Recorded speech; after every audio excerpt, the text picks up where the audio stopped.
Hello friend, how are you? कैसे हो आप लोग? सो डिटरमिनेंट के आज के थर्ड सेशन में आप लोग का स्वागत है। ठीक है, स्टार्ट करते हैं हम आज का लेक्चर। लास्ट लेक्चर में हमने प्रॉपर्टी नंबर टू हमने स्टार्ट किया था और वहीं पे हमने वो लेक्चर स्टॉप किया था, है ना। सो प्रॉपर्टी नंबर 2 एक बार हम वापस यहाँ पे देख रहे हैं।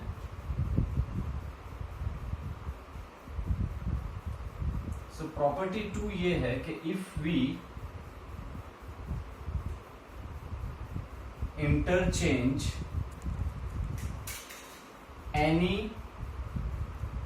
टू रोज और columns then value of determinant gets opposite sign।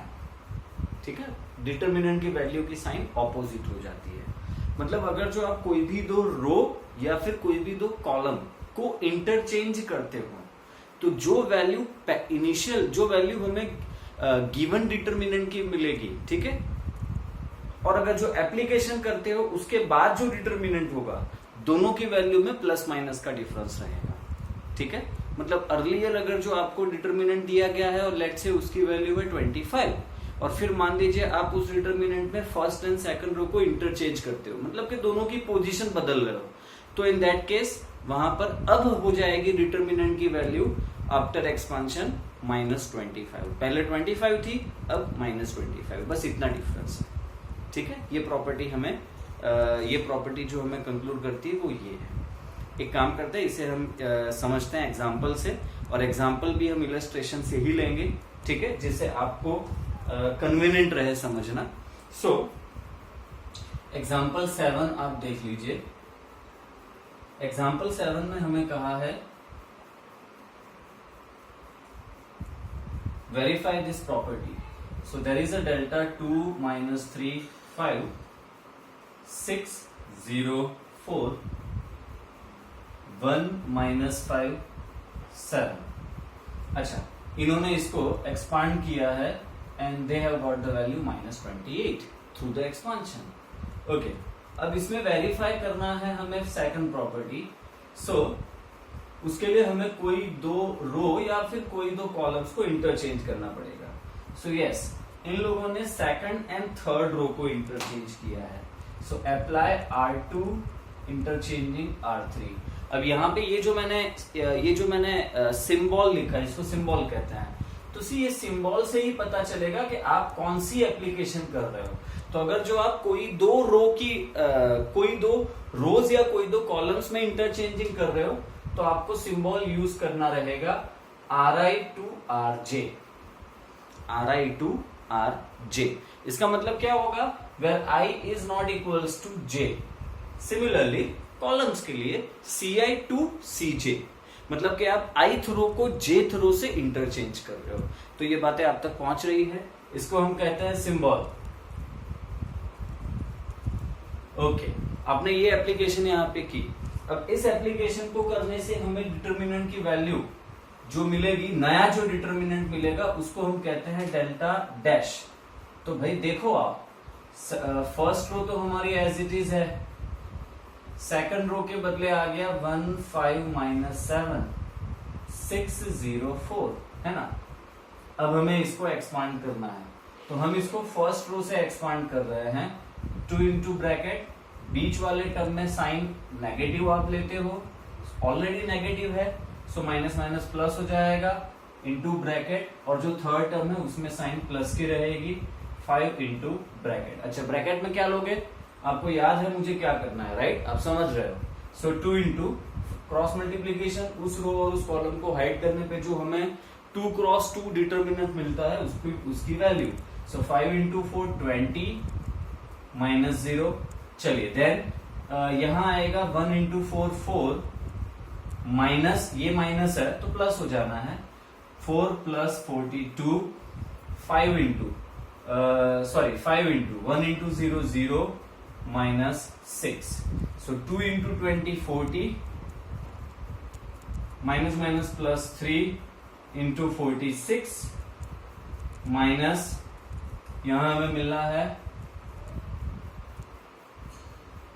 एक मिनट सॉरी, हाँ ये 5 इंटू 1 इंटू 0 0 माइनस 30 है यहाँ पे। Okay, so 5 into minus 30 is minus 150 है ना। सो बस फाइनल आंसर मिल गया 40 plus 138 minus 150। So 178 minus 150 is plus 28, right. तो यहां पे वैल्यू माइनस 28 है, यहां पे वैल्यू प्लस 28 है। So yes, we can definitely say that delta dash is equals to minus delta. Okay, तो हमने यहां पर प्रॉपर्टी नंबर 2 वेरीफाई कर ली। ओके, जल्दी जल्दी नोट डाउन करिए, आगे हम प्रॉपर्टी नंबर 3 पे जा रहे हैं।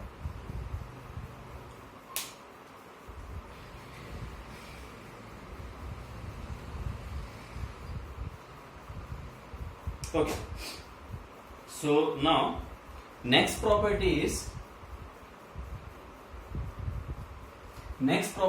property number 3.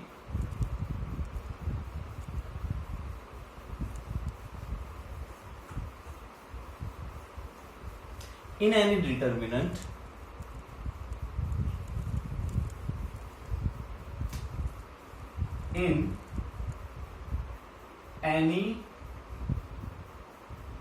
determinant if 2 rows or columns are identical, माने same, right, it means same. तो अगर जो कोई भी दो रोज या कॉलम्स आइडेंटिकल है, सेम है, in that case the value of determinant is 0, शून्य। क्या समझे आप भाई? किसी भी डिटर्मिनेंट में अगर जो कोई दो रो या कोई दो कॉलम सेम है तो उस डिटर्मिनेंट की वैल्यू हमेशा होगी 0, ठीक है। मुझे लगता है इसको हमें वेरीफाई करने के लिए स्टैंडर्ड डिटर्मिनेंट से भी हमारा काम चल जाएगा। आप एक काम करिए, एक डिटर्मिनेंट ले लीजिए डेल, जहां पे मैं ले रहा हूं A1 B1 C1 A1 A2 A3 first row ले रहा हूं मैं, सेकंड रो मैंने ली B1 B2 B3, और जो थर्ड रो है C1 C2 C3 उसके बदले मैं अगेन ले रहा हूं A1 A2 A3। क्या समझ रहे हो आप लोग? ठीक है, okay. So first row is A1 A2 A3, second row B1 B2 B3, third row C1 C2 C3, sorry third row A1 A2 A3। चलिए अब इसको आप यहाँ पर एक्सपांड करिए, है ना, फर्स्ट रो से। सो A1 इंटू, मैं एक्सपांशन की ओर आगे बढ़ रहा हूं, B2 A3 minus B3 A2 here first row and third row is same, R1 is equals to R3. So B2 A3 minus B3 A2, then second term में minus A2 into B1 A3 minus B3 A1, then plus A3 into B1 A2 minus A1 B2। क्या समझ में आ रहा है आपको? चलिए अब इसको एक बार मल्टीप्लीकेशन कर लेते हैं वैल्यूज को अंदर। सो A1 B2 A3 minus A1 A2 B3 minus A2 A3 B1 minus minus plus A1 A2 B3 plus A3 A2 B1 which is A2 A3 B1 minus A1 A3 B2। अब बहुत ध्यान से देखिए, सी first term A1 A3 B2, A1 A3 B2, तो ये दोनों term cancel हो गए, ठीक है। Minus A1 A2 B3 plus A1 A2 B3, ये टर्म्स भी कैंसिल हो गए, और A2 A3 B1 minus A2 A3 B1 plus A2 A3 B1। So value is 0। ठीक है, तो और आगे कुछ वेरिफिकेशन की इसमें जरूरत नहीं है, क्लियर है। कोई दो रोज या कोई दो कॉलम्स सेम होनी चाहिए। ठीक है, जल्दी आगे बढ़िए, लिख लीजिए।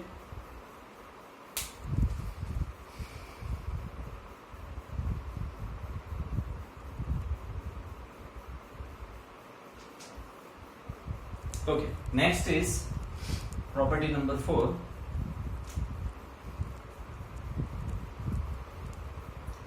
So next property है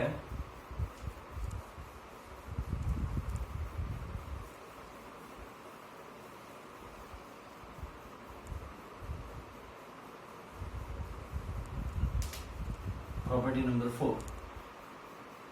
In any determinant, if we multiply any row or column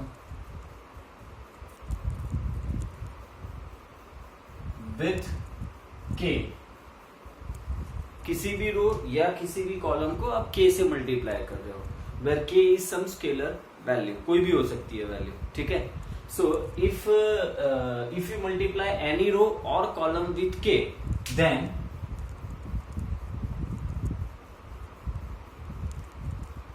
value of determinant is also multiply with k। ठीक है, या फिर determinant is also multiply with k times, आप इसे ऐसे भी बोल सकते हो। समझते हैं, देखो यार इसमें एक बात बहुत ही क्लियर है, मैं मेंशन कर दूं, इसमें आप किसी भी रो या किसी भी कॉलम की बात कर रहे हो, है ना। जैसे कि आप फर्स्ट रो को 2 से मल्टीप्लाई करते हो। ठीक है, देखिए डेल्टा और डेल्टा डैश, है ना। हमारे पास मान लीजिए डेल्टा की वैल्यू है 50, मतलब कि जो डिटर्मिनेंट है उसकी वैल्यू है 50। अब आप सपोज करिए कि फर्स्ट रो को 2 से मल्टीप्लाई कर रहे हो। ठीक है, तो जो नया डिटर्मिनेंट होगा उसकी वैल्यू होगी 2 into 50 विच इज 100। समझ में आ रहा है? ठीक है, चलिए कंसीडर करिए कि डेल्टा की वैल्यू है 25। अब आप मान लीजिए कि सेकंड कॉलम को एक कॉलम है, सेकंड कॉलम मतलब कोई एक पर्टिकुलर कॉलम, उसको आप 3 से मल्टीप्लाई कर रहे हो, तो जो नया डिटर्मिनेंट मिलता है डेल्टा डैश, उसकी वैल्यू होगी 3 into 25 is 75। ठीक है, चलिए इसको थोड़ा सा और पर्टिकुलर लेते हैं। आई होप कि आपको ऐसे समझ में अच्छे से आएगा। A1 A2 A3, B1 B2 B3, C1 C2 C3। चलिए मान लीजिए कि इस डिटर्मिनेंट की वैल्यू है 100। अब मैं क्या कर रहा हूं, मैं फर्स्ट रो को 2 से मल्टीप्लाई कर रहा हूं। ठीक है, और सेकंड, चलिए पहले फर्स्ट रो को 2 से मल्टीप्लाई कर रहा हूं, तो वैल्यू क्या हो जाएगी यहाँ पे 200। लेकिन चलो मैं एक साथ ये काम करूं कि फर्स्ट रो को 2 से मल्टीप्लाई करता हूं एंड सेकंड रो को 3 से मल्टीप्लाई करता हूं, तो अब डिटर्मिनेंट की वैल्यू यहाँ पे होगी 100 into 2 into 3 दैट इज 600। तो आप जिस रो को या जिस कॉलम को मल्टीप्लाई करते हो उतने टाइम्स डिटर्मिनेंट की वैल्यू भी मल्टीप्लाई होगी। ठीक है, लेकिन इसमें अगेन ये क्लियर रखना है कि किसी एक रो को मल्टीप्लाई करोगे तो उसी से आपको डिटर्मिनेंट की वैल्यू को भी मल्टीप्लाई करना है। चलिए अब इस कॉन्सेप्ट को हम वेरीफाई करते हैं स्टेप्स के साथ, और कैसे मल्टीप्लाई करना है वो भी समझते हैं। ओके, सो लिख लीजिए पहले। अच्छा, अभी तो हमने इसको लिखने की जरूरत नहीं है, चलेगा।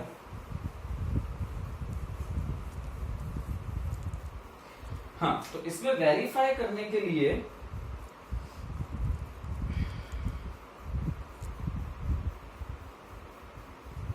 इन्होंने टेक्स्ट बुक में एनसीईआरटी में इलस्ट्रेशन में डायरेक्टली थियरी ही दी है। सो आप चाहो तो थियरी के साथ ही इसे समझ सकते हो, या एग्जाम्पल ले लेते हैं। ठीक है, 2 into 3 into 5 better do one thing, आप इसे थियरी से ही समझिए। सो A1 A2 A3 B1 B2 B3 C1 C2 C3, ठीक है। अच्छा, सिंबल आप हमेशा ध्यान दीजिएगा, जब भी मैं कोई प्रॉपर्टी बताऊंगा उस प्रॉपर्टी के साथ में डेफिनेटली सिंबल होने चाहिए। Symbol they are tools, right, मैंने लास्ट लेक्चर में कहा था, जिसकी मदद से आपको ये पता चलेगा कि एग्जैक्टली आप यहाँ पे क्या कर रहे हो, कौन सी प्रॉपर्टी अप्लाई कर रहे हो, ठीक है। क्योंकि वहां पे बोलना तो है नहीं, आपको तो प्रूव करना है, लिख के प्रूव करना है, तो उसमें सिंबल लिखोगे तभी तो पता चलेगा कि आपने ये प्रॉपर्टी यूज की, ठीक है। क्लियर है। अगर जो हम ये प्रॉपर्टी अप्लाई करते हैं तो हम यहाँ पे सिंबल यूज करेंगे कुछ ऐसे, RI टू KRI, मतलब के RI ith रो को हमने K से मल्टीप्लाई किया। क्या समझे आप? ith रो को K से मल्टीप्लाई किया। क्लियर है भाई? ith रो को K से मल्टीप्लाई किया। ओके, सो इस सिंबल को हम यहां पे यूज करते हैं, अप्लाई। चलिए मान लीजिए कि आप फर्स्ट रो को K से मल्टीप्लाई कर रहे हैं, ठीक है। फर्स्ट रो को आप K से मल्टीप्लाई कर रहे हो, तो जो नया डिटर्मिनेंट मिलेगा डेल्टा डैश, उसकी वैल्यू होगी इस डिटर्मिनेंट की जो वैल्यू आती है उसका K टाइम्स, ठीक है। अब एक्चुअली टेक्निकली मुझे इसको एक्सपांड करना चाहिए, तो एक्सपांशन को और फिर K से फर्स्ट रो को मल्टीप्लाई करता हूं, उसके बाद जो डिटर्मिनेंट आएगा उसको भी एक्सपांड करना चाहिए। बट आई डोंट थिंक मुझे इतना कुछ करने की जरूरत है, ठीक है। आपको ये स्टेप समझ में आ ही गया होगा। सिंपल है, जिस भी रो या जिस कॉलम को मल्टीप्लाई कर रहे हो, जिससे मल्टीप्लाई कर रहे हो, बेसिकली जिससे मल्टीप्लाई कर रहे हो वो ज्यादा जरूरी है, उतनी टाइम्स डिटर्मिनेंट की वैल्यू मल्टीप्लाई होगी, ठीक है। ओके, चलिए अब इससे रिलेटेड हमें कुछ और इंपॉर्टेंट स्टेप्स देखने हैं, लेकिन ये मेरे हिसाब से मैं आपको क्वेश्चन करूंगा तब समझाऊंगा। ओके, तब तक आप ये प्रॉपर्टी लिख लीजिए, आगे बढ़ते हैं हम।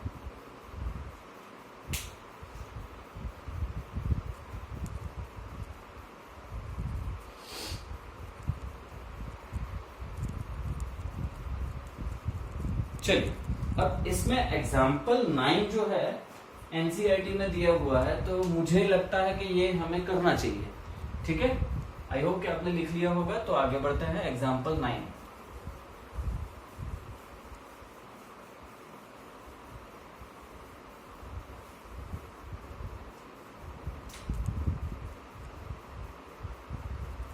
ठीक है। एग्जाम्पल 9 में हमें कहा है कि evaluate the determinant, value find करनी है। क्या है? 102 18 36 1 3 4 17 3 6, ठीक है। हमें इस डिटर्मिनेंट की वैल्यू फाइंड करनी है।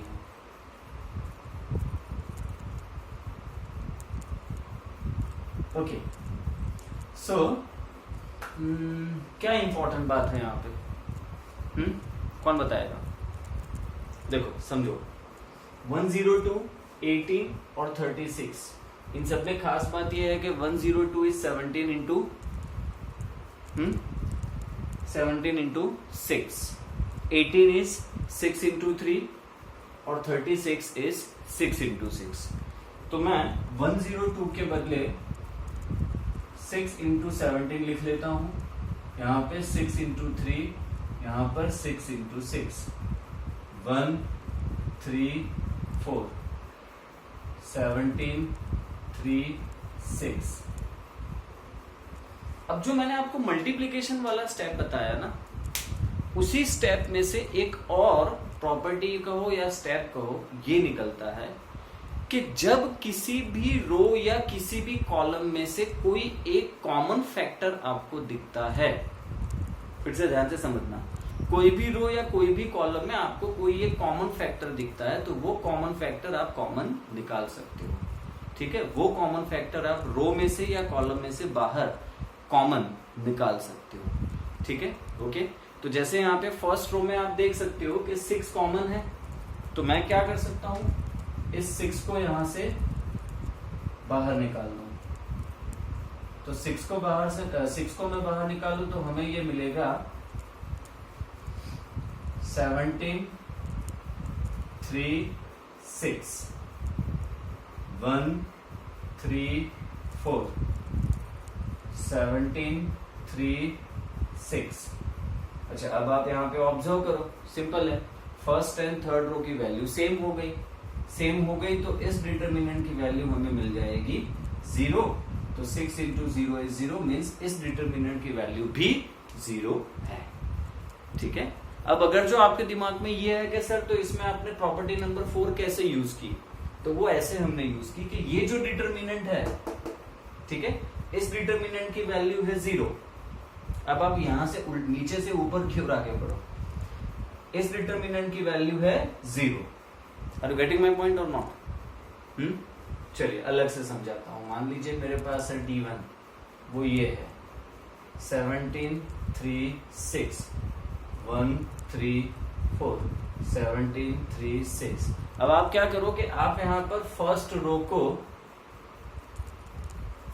रो को 6 से मल्टीप्लाई करो, तो अब जो हमें डिटर्मिनेंट मिलेगा वो ये होगा D2, ठीक है। मान लीजिए ये D2 है, तो लॉजिकली यहां पे क्या हो जाएगा कि D2 is equals to 6 into D1। तो एज यू कैन सी कि अगर तो इसकी वैल्यू 0 है तो D2 की वैल्यू मतलब इस डिटर्मिनेंट की वैल्यू भी 0 होगी, ठीक है। तो देखो यार, बहुत सिंपल सी चीज है, आप कोई भी रो या कोई भी कॉलम में से कोई भी एलिमेंट कॉमन निकाल सकते हो। अब मैं इस स्टेप से रिलेटेड और एक बात बता देता हूं, हम क्वेश्चन तक की वेट नहीं कर रहे, हम यहीं पे इसे डिस्कस कर दे रहे हैं। देखो,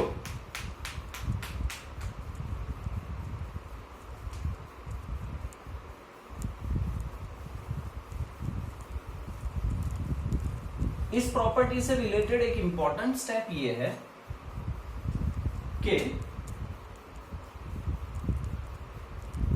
आप जब किसी भी डिटर्मिनेंट में ये प्रॉपर्टी अप्लाई करो, डिटर्मिनेंट D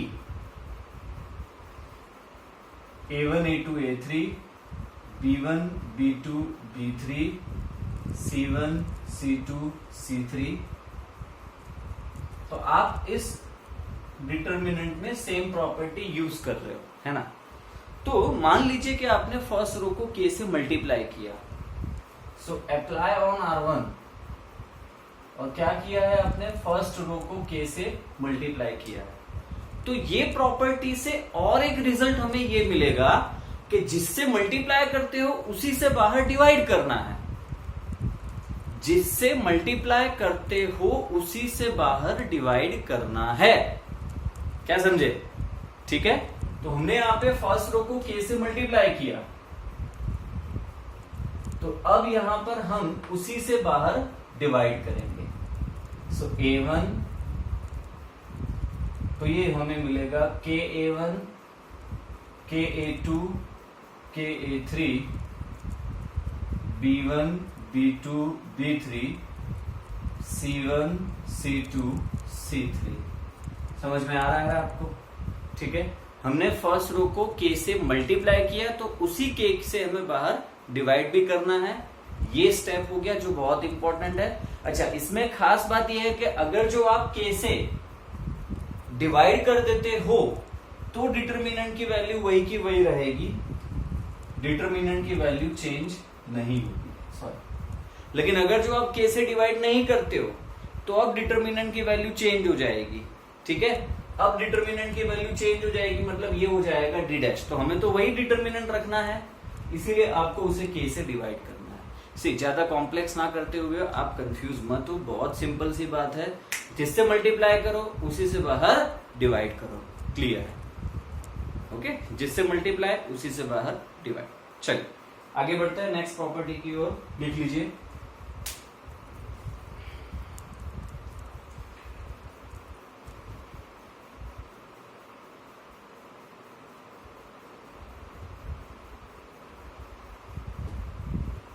ओके, अब जो नेक्स्ट प्रॉपर्टी है वो मैं आपको एज ए रिजल्ट लिख के बताता हूं।